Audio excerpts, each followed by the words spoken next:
بسم اللہ الرحمن الرحیم۔ السلام علیکم ورحمۃ اللہ وبرکاتہ۔ اسلام فل میں آپ سب کو خوش آمدید کہتے ہیں۔ آج کا ہمارا موضوع ہے کہ میرے پاس تم ہو، جو ڈرامہ ابھی ختم ہوا ہے، اس کی اصل کہانی تھی کیا اور اصل کہانی ہے کیا؟ تو آئیے چلتے ہیں اپنے موضوع کی طرف۔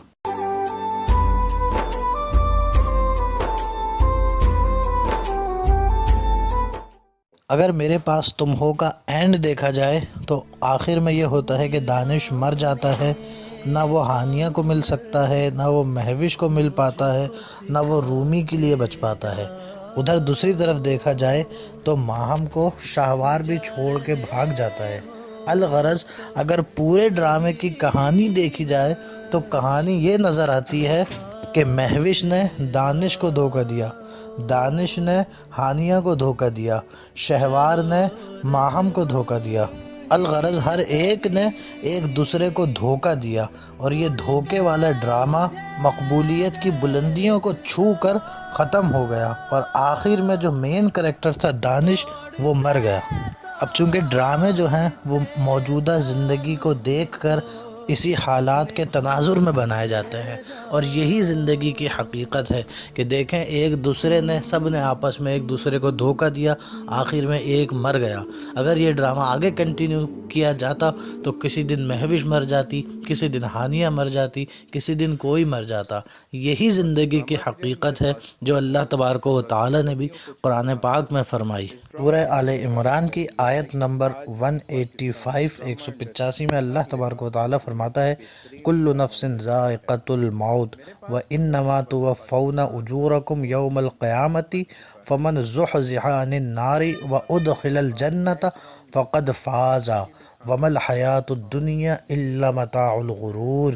یعنی اللہ تبارک و تعالی فرماتا ہے، ہر جان نے موت کا مزہ چکھنا ہے، اور قیامت کے دن تمہیں تمہارے اجر پورے دے دیے جائیں گے۔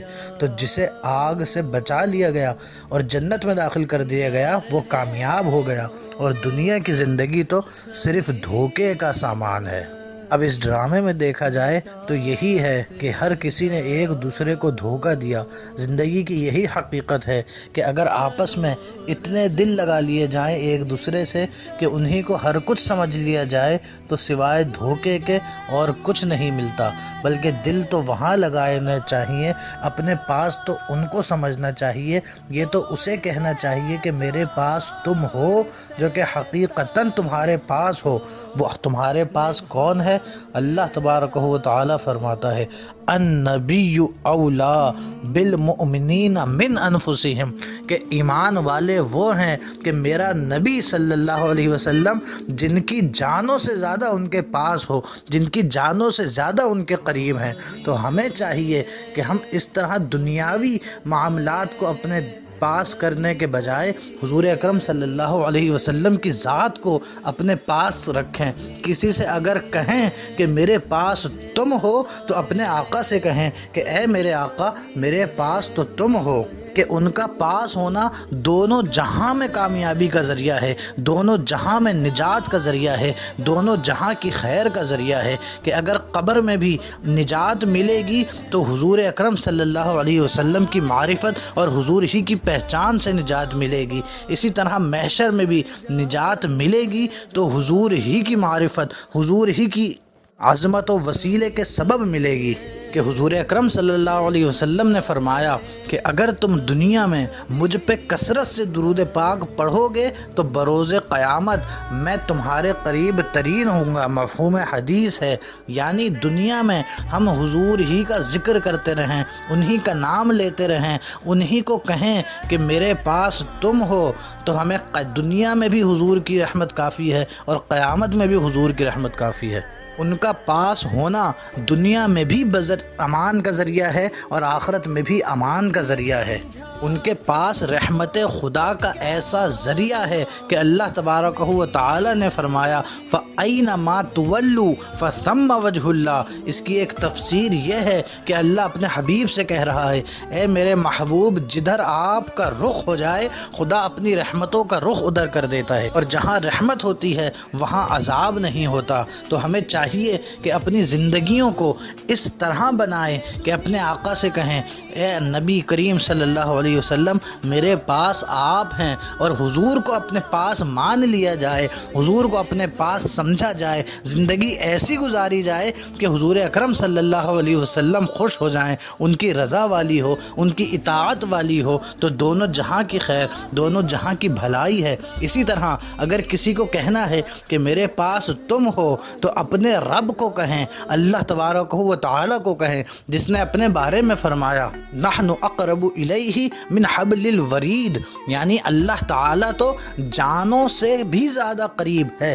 جس جو شہ رگ ہوتی ہے بندوں کی، جس میں جان ہوتی ہے، اللہ تعالیٰ نے فرمایا کہ میں تو اس سے بھی زیادہ قریب ہوں۔ تو اگر کسی سے کہنا ہے کہ میرے پاس تم ہو تو اپنے رب سے کہیں جو اتنا کریم ہے کہ اپنے گنہگار بندوں سے کہتا ہے قل یا عبادی الذین اسرفوا علی انفسہم لا تقنطوا من رحمت اللہ، کہ اے میرے بندو اگر تم اپنی جانوں پہ ظلم کر بیٹھے ہو، گناہ کر بیٹھے ہو، خطائیں کر بیٹھے ہو، جو کہ ہر انسان کر بیٹھا ہے، ہر انسان اپنی ذات میں دیکھے تو ہزاروں لاکھوں گناہ، ہزاروں لاکھوں کمیاں اور خامیاں نظر آتی ہیں، ان سے اللہ کیا کہتا ہے لا تقنطوا من رحمت اللہ، میری رحمت سے مایوس نہ ہو۔ تو اگر کسی سے کہنا ہے کہ میرے پاس تم ہو تو اپنے رب کو کہیں کہ اے میرے اللہ میرے پاس تو تو ہے۔